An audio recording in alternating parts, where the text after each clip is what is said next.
When you're working on your button design in Build-A-Button, you can, of course, resize individual layers and move them around, but you can also select a group of layers and then resize them as a group. In other words, so that they remain the same relative size to each other.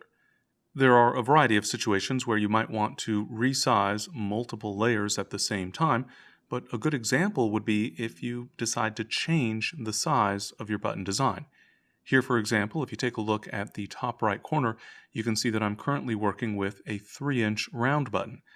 But if I decide that I actually want to create this button at a smaller size, for example, I can change the size and then resize the layers so that they'll fit properly.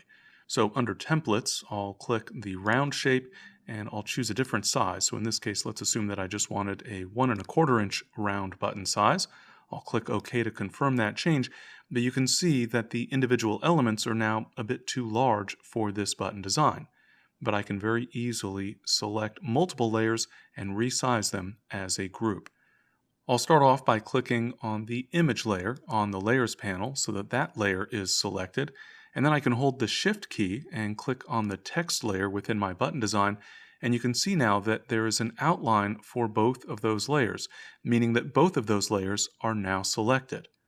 If I resize this group of layers, this group of selected layers, then all of the elements will resize in the same manner. So I'll go ahead and grab from the top left, click and drag. I can also move these layers as a group, and so I'll get those layers centered within my button design, and it looks like that will work. Maybe we'll make that just a little bit smaller so I can resize a little bit further and then continue, of course, dragging the layers around within my button design.